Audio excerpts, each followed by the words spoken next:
Shalom and good evening, everyone. I'm Amir Tsarfati, and I'm here from Connect here in Galilee, right by the Jezreel Valley. And we are getting hit quite often by barrages of rockets from the north, from Hezbollah.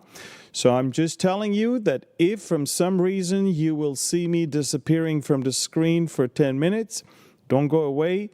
It is because there is a incoming rocket alarm and that we have to go to a nearby bomb shelter for 10 minutes.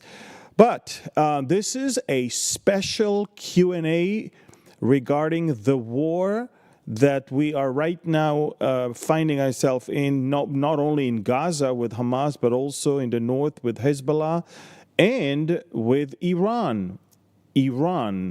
Persia, not Elam, Iran. We are kind of at war with Iran. From the very get-go, it was all about the Iranian proxies that are operating against us, and we don't fight against any other official country. We don't fight against the army of Lebanon, or the army of Syria, or the armies of Iraq, but we are definitely at war with the Iranian proxies, and we are exchanging some punches with the Iranians directly. And by the way, in the next 24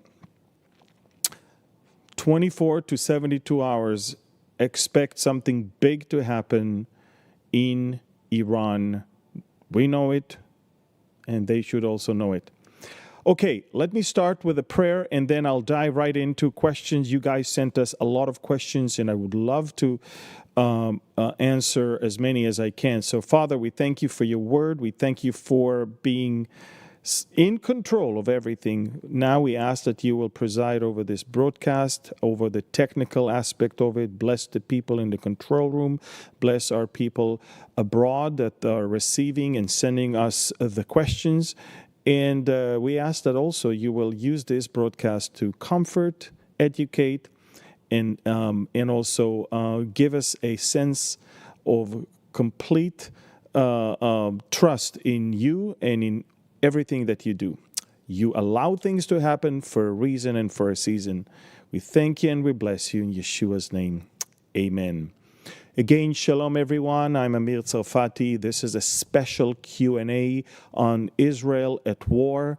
You guys were given the chance to send us questions regarding the war. I could sit here and talk forever, but I actually wanted an opportunity to answer your questions. And a lot of you sent us good questions, and I will dive into the first one. Hamas is the government of Gaza. Let's go to the first one, not to this one. Is Hezbollah part of the government of Lebanon or just an invading military force? Hezbollah is not an invading military force. Hezbollah, although it's an Iranian proxy, it's mostly consisted of Lebanese people. It's a political and military organization. It has representatives in the government and the parliament, and it also has its own military. So I would say this: Hezbollah is enjoying both worlds. I mean, they have their own military that controls southern Lebanon completely. They are working under the open eye and the noses of the United Nations Special Forces of Lebanon, UNIFIL. UNIFIL is useless. They are just allowing, instead of preventing Hezbollah, they are allowing Hezbollah to actually entrench themselves across southern Lebanon and in complete violation of United Nations Security Council Resolution 1701. So, yes, they are part of the government in Lebanon, but also operate as their own separate militia, which is 10 times or maybe 100 times stronger than the actual Lebanese military. Now, Daniel asked, is the IDF going to use the ammunition they confiscated from Hezbollah? It's very interesting, Daniel, that you asked. We found tons of Russian and Chinese-made, as well as Iranian-made weapons. We found shoulder missiles, anti-tank missiles such as Cornet. We found tons of rockets and tons of grenades and explosive and mines. The Israeli military is going to train special units to use this type of weapon in order for us not to have to throw it away, but to actually use it against our enemy. So yes, these are weapons worth hundreds of millions of dollars that Hezbollah left behind as they ran away from the front in southern Lebanon, and we are definitely going to use them. We have another one. Have mobile shelters been provided to the older homes without bomb shelters built into them? Well, in Israel, up until the early 1990s, bomb shelters existed, but they were not part of the house. They were community bomb shelters outside where people would run from their home down to the ground level and enter a bomb shelter. Ever since Saddam Hussein fired rockets at Israel in 1990-91, the building codes in Israel changed, and new homes and new houses and new apartments were all required to have a safe room, a bomb shelter within the house. So, of course, homes that are older have community bomb shelters. Homes that are newer have their own. And so this is why, by the way, thousands of rockets, and barely anyone is getting hit or dying from those rockets, because people, they do have shelters and they use them in a very smart and obedient way. Lewis, when Israel attacks the nuclear sites, will this fulfill the prophecy against Elam, seeing as how their facilities are in the area of ancient Elam? Let me put it to an end, this whole Elam thing. Elam is an ancient kingdom that does not exist anymore, and it is a small portion of today's Iran.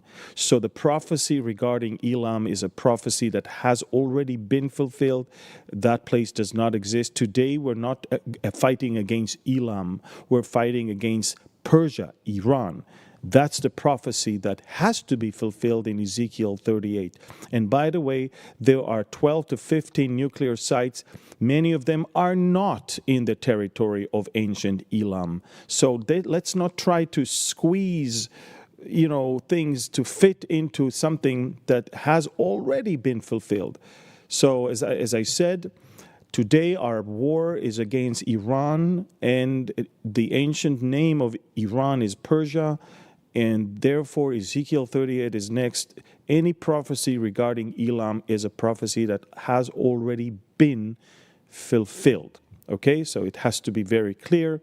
Although in the ancient territory of Elam, there are some nuclear sites today, but there are many more nuclear sites not in that territory. So I wouldn't try and squeeze that thing into that prophecy. Joni asked, what possible reason could justify not destroying Iran's nuclear weapons? That's a very good question. In fact, if you ask me, we must destroy Iran's nuclear program, because once they have a weapon, you can imagine what they could do. I mean, they really want to destroy us, but they also want to destroy Saudi Arabia, and they also want to destroy any regime that may pose a threat to theirs. So we will do the whole world a great favor if we attacked their nuclear program. Now, if we're smart and we want to avoid any confrontation with the United States, and by the way, this pathetic administration does not want us to hit the nuclear program of Iran, what we can do is strike the sites that Iran never declared that they have.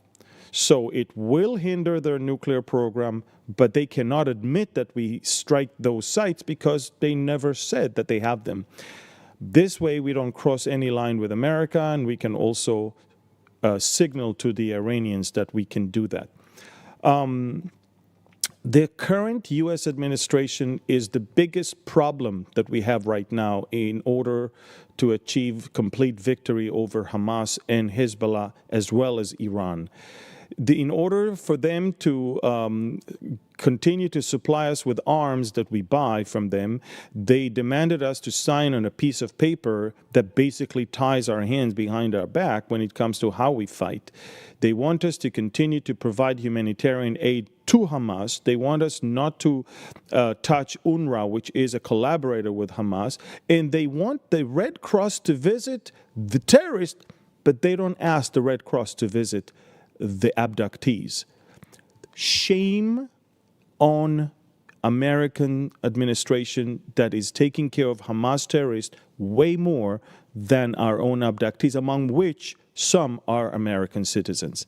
So that's what we have right now, and it is just disgraceful. But this is what we have right now. Now, Israel, according to the Washington Post, which is very progressive and liberal, Israel Prime Minister said to Biden that we will not attack the nuclear sites or the oil and gas infrastructures.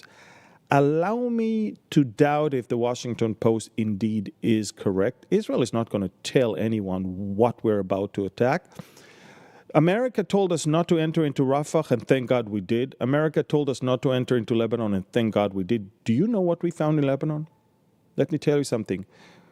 A week and a half ago, we entered into southern Lebanon, and we found out that Hezbollah was ready and planning something 10 times worse than October 7th.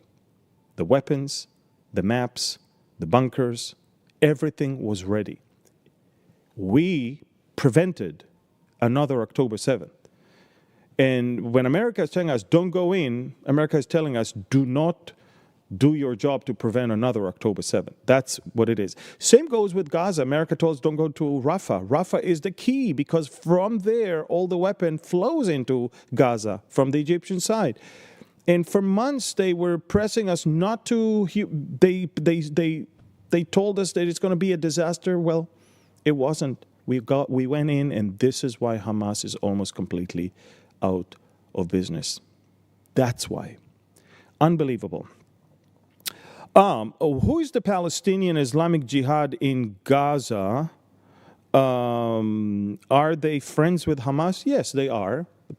Look, there's so many fractions among the Palestinians that are conducting terror attacks against Israel. The Islamic Jihad has been more close and aligned with Iran for many, many years. Hamas has been much, much stronger, and the alliance that both organizations have is only because both of them want to annihilate Israel. That's all. They hate each other's guts, but for the sake of the common call to destroy the Jews and destroy Israel, they collaborate. June is asking, does Israel have the artillery to bomb the nuclear sites in Iran? There's quite a few nuclear sites. Israel, if we go all the way to Iran, 1,200 kilometers, I'm sure we're going to carry enough bombs to hit the most important part, nuclear reactors and enrichment facilities and all of that. But remember, you can have enough uranium, but if you don't do something with it, then it's just enriched uranium. We need to also hit the research centers where they're actually converting that uranium into a nuclear warhead. And then we need to also attack their ballistic missile sites, because the only way for them to convey the warhead is on top of a missile. So there's quite a few things that we can do to paralyze their efforts to attack Israel. Annie is asking, what is the morale in Israel right now? Much higher than it was a month ago. Ever since the beepers and the radios and the walkie-talkies, ever since we completely turned everything upside down, ever since we started destroying Hezbollah, you have to understand something. For the Israelis, Hezbollah was a monster. We feared Hezbollah way more than Hamas. This is, by the way, why we neglected Hamas and allowed the October 7th to happen, because our eyes were fixed on Lebanon. We were very ready when it comes to Hezbollah. We were not ready when it comes to Hamas. So for many years, the IDF was looking at Hezbollah as the big monster. So to see that big monster being completely dismantled almost within 3 weeks of course, it's uplifting the spirits, and for us to be able to invade into southern Lebanon and find all their monstrous things that they prepared against us, it's phenomenal. So yes, the morale is much, much, much higher. Suzanne is asking, any updates on the hostages in Gaza? Also, any news on those UN workers who were killed recently? Did they have terrorist connections? So first of all, we know more or less the whereabouts of many of the hostages. Unfortunately, for us to try and get them would mean that they would be killed. About half, if not more than the 101 hostages, or the 100 hostages that are still there, are dead already. We know that, and the families were notified about that. So at least 50 families are expecting dead bodies and not someone alive. Israel is still working hard. The problem is many of the living hostages are being held with a gun point, and so it's obvious that even if we know where they are, trying to release them at this point will mean their execution. When it comes to the UN soldiers in Lebanon or in we are begging the UN people to move. We don't want them to be in harm's way. But from some strange reason, I'm not sure why, but when it comes to when Israel is attacking, they don't want to move. But when in Syria, when the civil war started, they ran away straight into Israel to find shelter. So when terrorists are attacking, they run away to find shelter in Israel. When Israel is responding, they don't want to move. Suddenly, France and Italy in United States they're saying, don't let the United Nations forces leave their post. They did nothing for 30 years. And now when we need them out so we can finish the business, they don't want to move.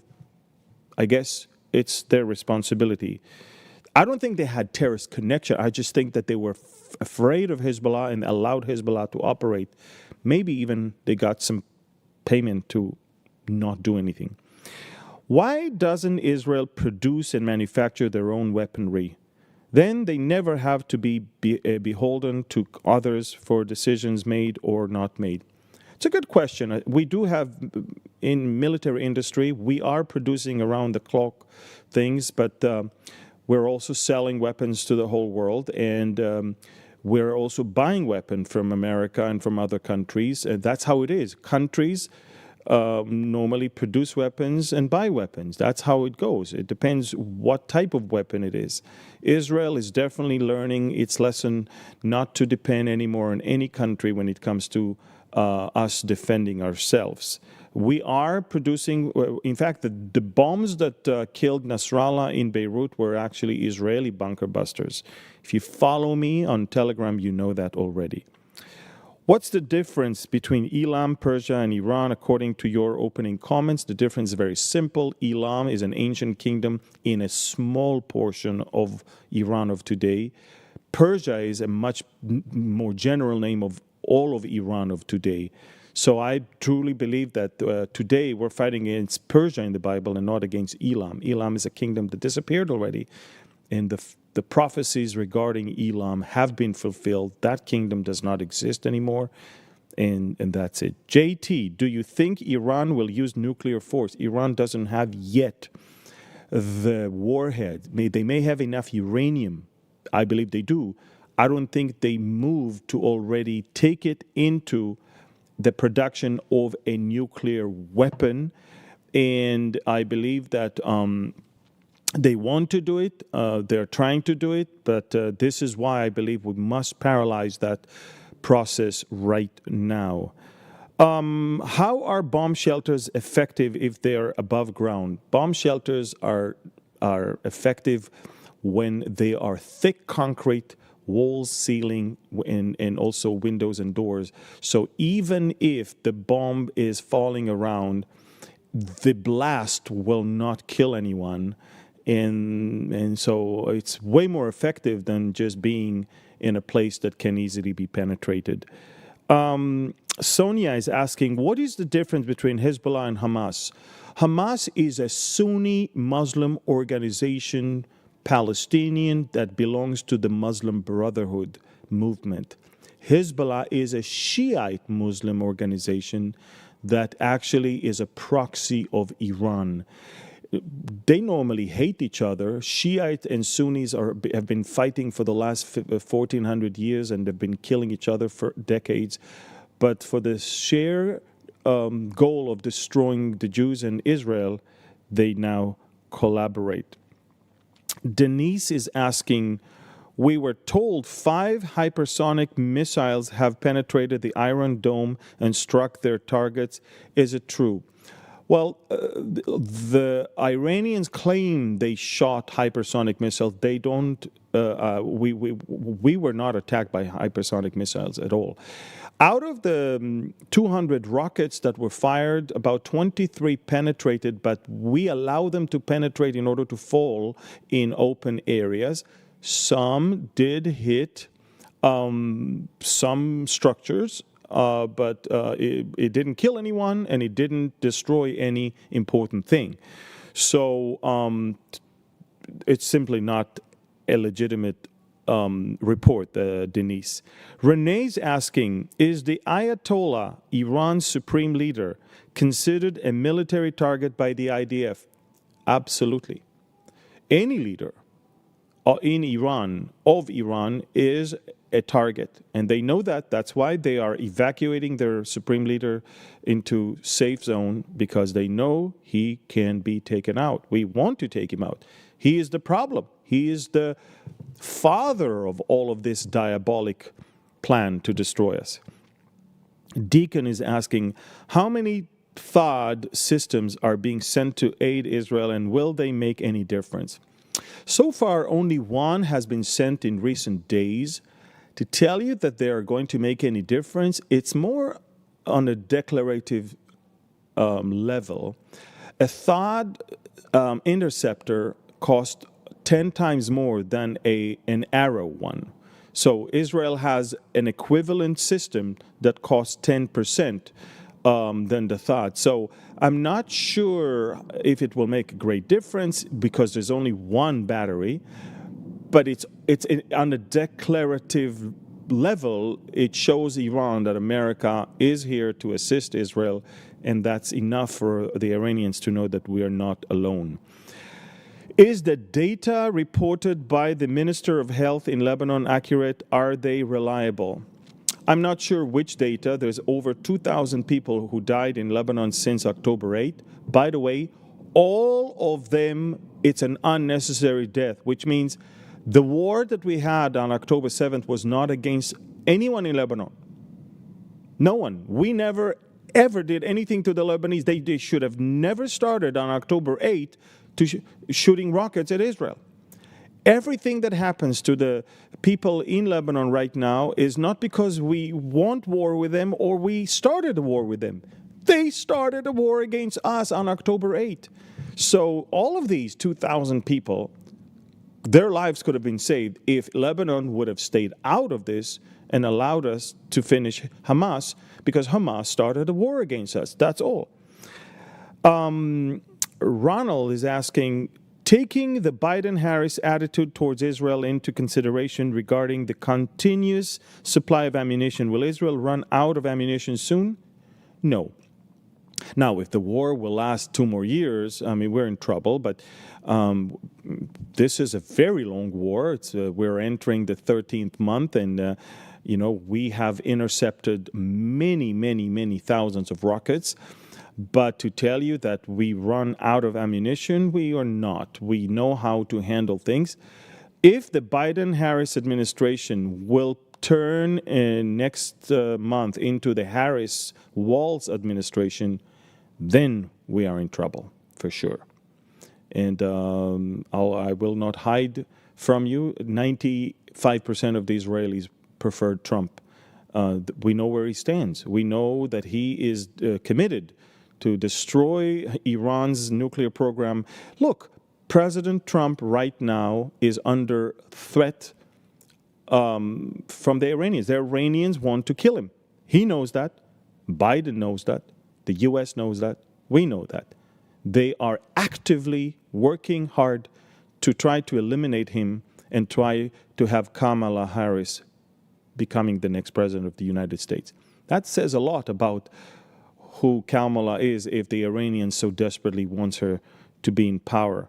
As far as Israelis and Jewish people worldwide, we know exactly who is much better president for us, and let's hope that he will win. Philip is asking, what is the latest update about the mole in Iran's leadership? The later update is that there are many moles in Iran's leadership, and many moles in the Iranian Revolutionary Guard, many moles among Hezbollah leadership, and many moles also in other militias. If you're talking about Khani, the leader or the commander of the Al-Quds force, he appeared today on television. He looked terrible, but he is still alive. It appears that he's there, but the Iranians know that we completely penetrated into their ranks. They know that. In fact, the Iranians also know that Hezbollah was completely penetrated. That's why they don't appoint a Lebanese person anymore to be the head of Hezbollah. They're sending one of their officers to run the operations in Lebanon on behalf of Hezbollah.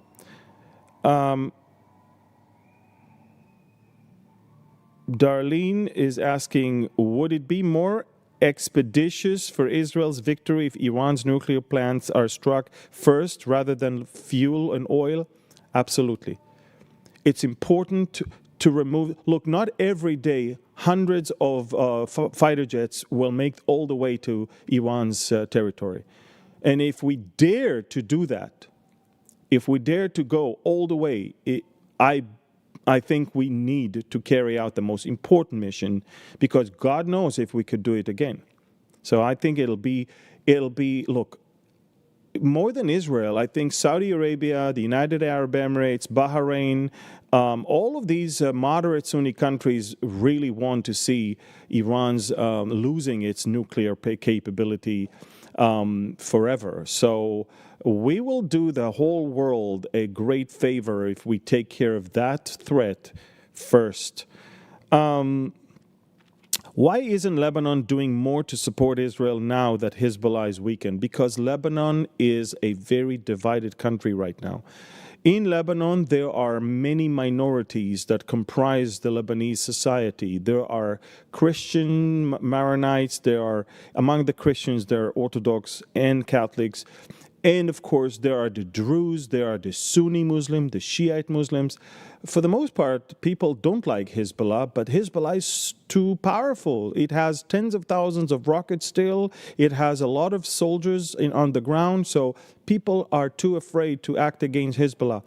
Israel must continue to crush Hezbollah, and maybe, and only maybe then, the Lebanese will take things into their hands, smell the blood, and go and attack and take finally control over their country. I hope they'll do it. We have another question here. Nancy, if they hit the nuclear site's reactor in Iran, will there be a fallout globally? I don't think so. I think that Iran is not yet there with the nuclear capability, but I do think that Iran will want somehow to avenge by waiting and joining then a greater coalition such as the one that will be led by Russia. Again, I truly believe that Israel is going to strike in Iran. Israel will end up this war victorious and will be in that very position where we will have the atmosphere and reality that will eventually then lead to the Ezekiel war, which means we need to be safe, secure, and prosperous. It has to happen. Desiree, can you please elaborate on what you meant by the prophecy of Elam having already been fulfilled? Look, there are prophecies about Elam being destroyed in Jeremiah. And it's, some prophecies have dual meaning and dual and some of them talk not only about past but also future. But in this case, Elam is an ancient kingdom that is only in a small portion of Iran of today. And Elam is not there. Elam has been destroyed already. So why asking about, I mean, why suggesting that Elam has to be destroyed when that kingdom doesn't exist anymore? It is destroyed. It's almost like asking me, will the Babylonian Empire be destroyed? It has been destroyed already. I mean, we're not going to destroy an empire that has already been destroyed. Elam is not anymore here to be dealt with. Persia, however, all of Iran is here, and it will be destroyed or dealt with, especially during Ezekiel's war. Curtis is asking, has Iran obtained nuclear weapons from other countries such as Russia? No, not weapons, but they are obtaining technology and knowledge. They still don't have a weapon. I think nobody wants them to have one because they're too crazy. But it's very obvious that they're on the race to have it. They've been lying to the whole world that they don't want a weapon. They told the whole world that all they want is nuclear energy. That's it. Israel told the world, they are lying to you. We found all of their documents. We stole their archive to prove to the whole world that they have secret program for military weapon, military use. And now everybody wake up to understand that this is exactly what they're going to do.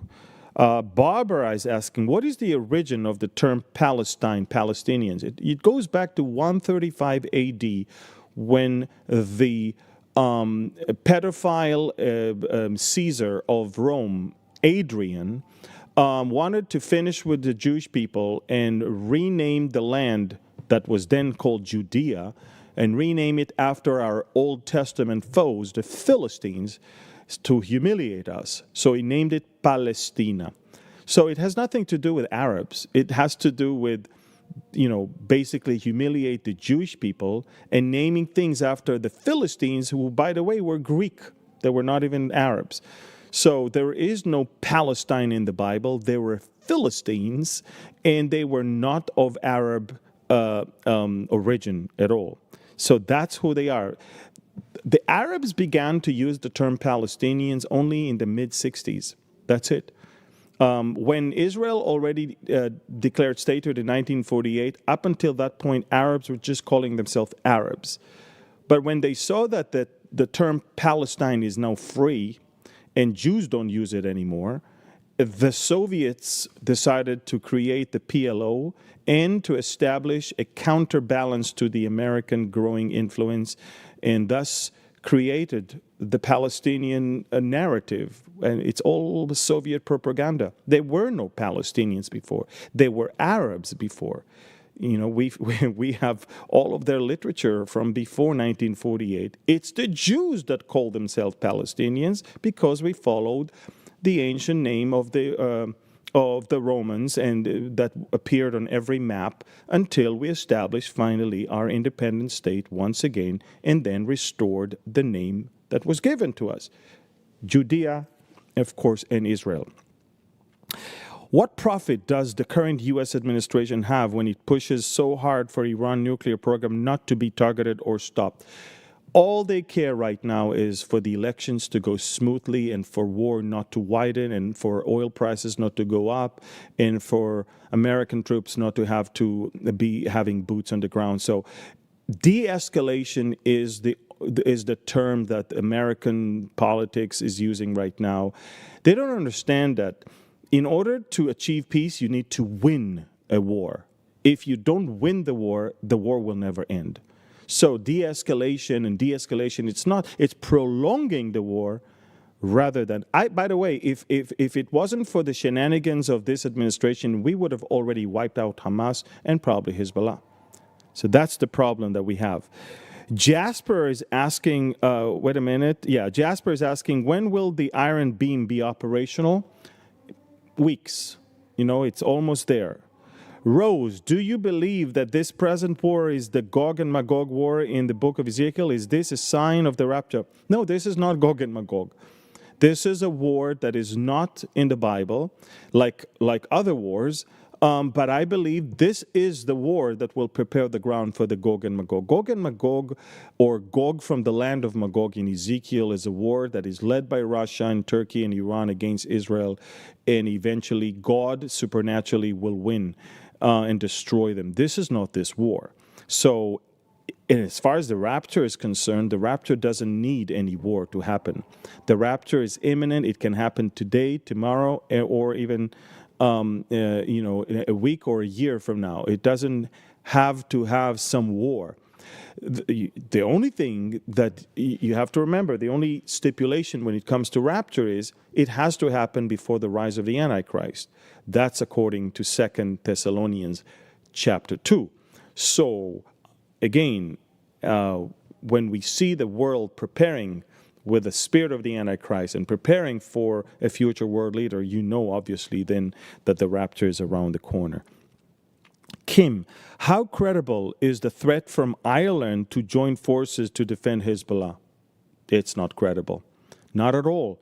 I mean, Ireland is not even willing to accept Palestinians into its territory.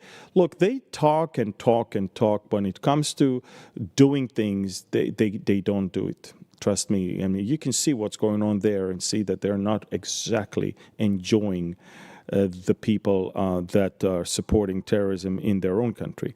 Again, the Irish government wants the Irish UN soldiers not to move and not to evacuate. And by doing so, it's kind of protecting Hezbollah. But that's Ireland is not going to join the war. Domingo is asking, is there a possibility to change the leadership in the UN? Is there, if there is, in what way? There is no possibility. The UN is a corrupt body of mostly non-democratic countries, and it elects someone, in this case, is the worst that we've had in many years, anti-Semite. He hates Israel. He's a persona non grata. He's not even allowed to come to Israel. I don't even care. For us, UN stands for United Nothing or for unnecessary.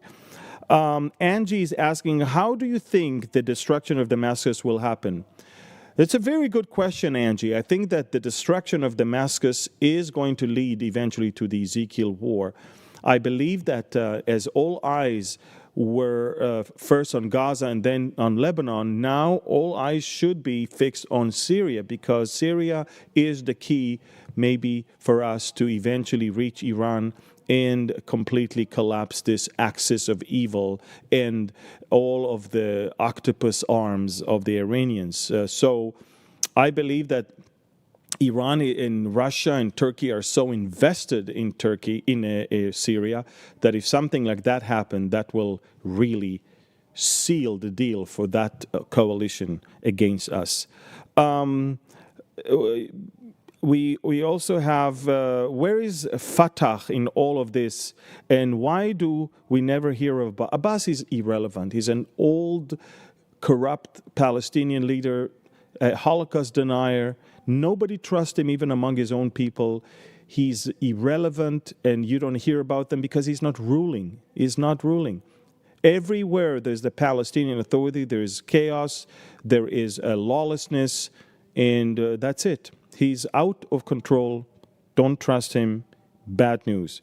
Does the Bible say how long Israel will enjoy peace and prosperity before Ezekiel 38 war? No. The Bible doesn't say that. The Bible talks about the length of years after the war, and how long it'll take us to burn the weapons of war and all of that, but we don't know how long it's going to be before, but we know it has to be peaceful and it has to be prosperous. So even if it's for 1 or 2 years, it's enough for that coalition to gain momentum, gain power, and then come against us. But remember, for that to happen, America has to be weak, and Europe has to be weak, and Russia has to take advantage of this.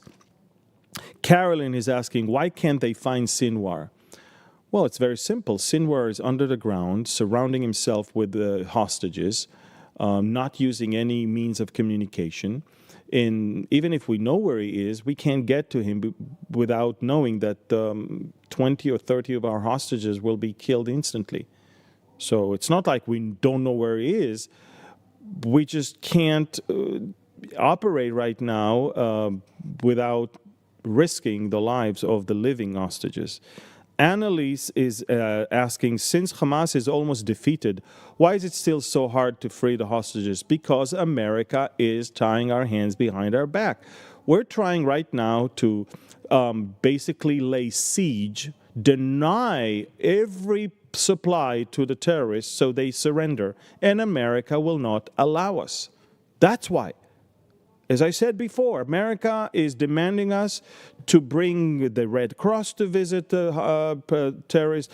It demands us to bring humanitarian aid. It demands us to... And all of this humanitarian aid is being stolen by Hamas and keeping Hamas in power. I don't understand, but that's what we have to deal with. Pete is asking, why are drones such a problem for Israeli technology to detect? It's because it's so low-tech. It's a slowly flying in low altitude vehicle. Israel is very advanced. And by the way, we are working right now on a new technology, which will be revealed very soon. But it is so low tech that it's actually a problem for us. But remember, a drone can never bring down a high rise or destroy a large place. But it can definitely hit any crowded area and kill some people. Christensen is asking, someone say that the tribulation has begun on October 7th. Is that true? Absolutely not.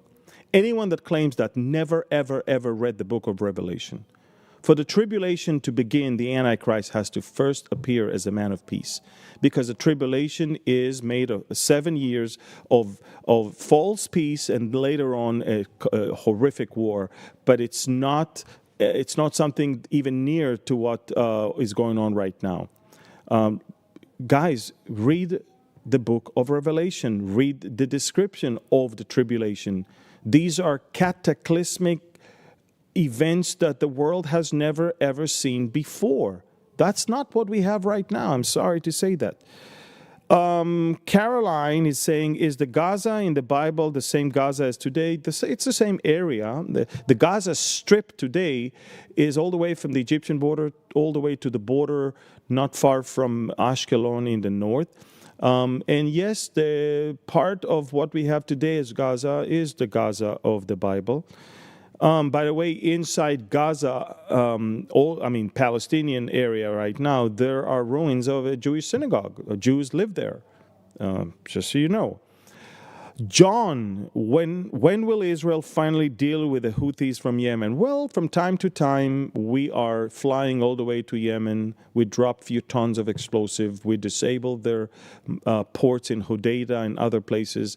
And then they are staying quiet and lick their wounds. And that's what we did a few weeks ago. And that's what they are doing right now. They're pretty quiet over the last few weeks ever since. And if needed, we'll have to do it again. Brad is asking, do you think Israel will be tasked to rebuild Gaza? Let us first finish destroying it and then talk about rebuilding it. Right now, almost every home in Gaza is a terror base, either has weapons or has infrastructures for terrorists. Therefore, it is being destroyed. It'll take decades to restore Gaza. I don't think we even think about it right now. What we want right now is to finish the war, get our abductees, and destroy Hamas.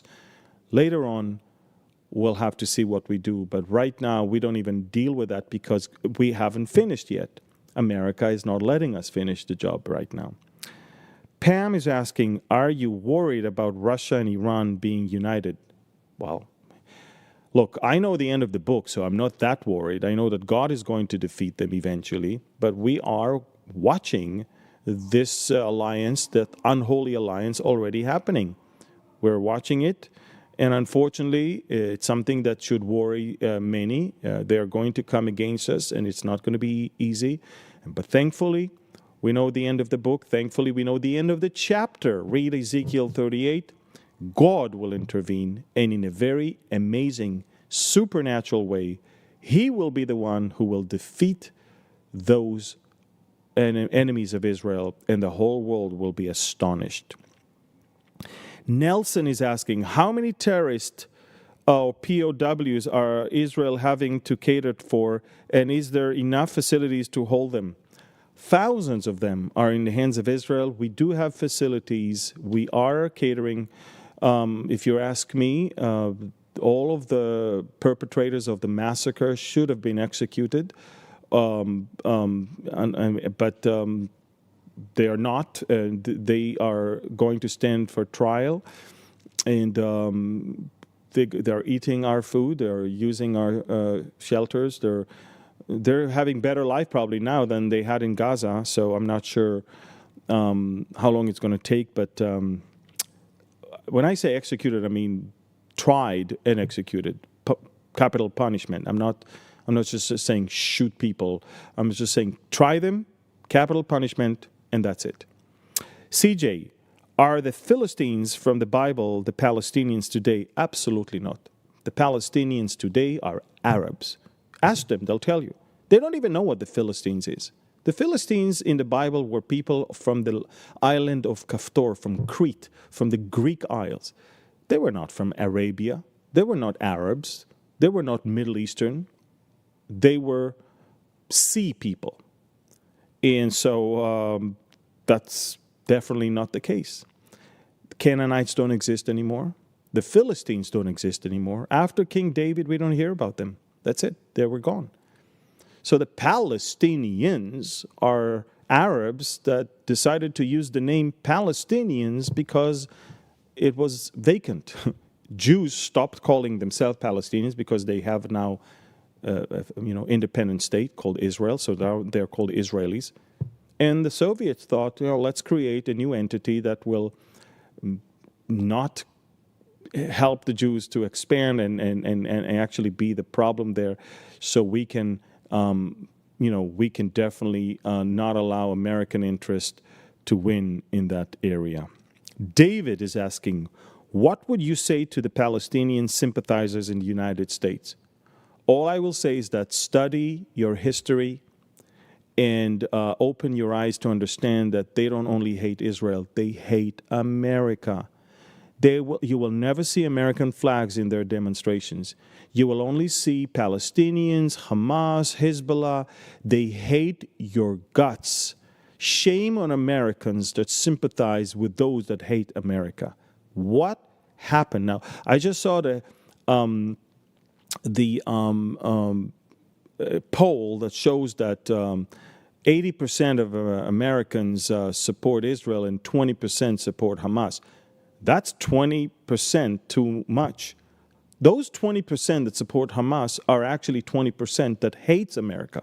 So there's 20% in America that hates America, and that should alarm the Americans very much so. So it's important that you guys denounce it and stay away from it. Israel is your ally, and they want to destroy us, and trust me, you're the big Satan. They call Israel small Satan, they call America big Satan. We are on their way to come to you. So just remember that when you deal with Palestinian sympathizers.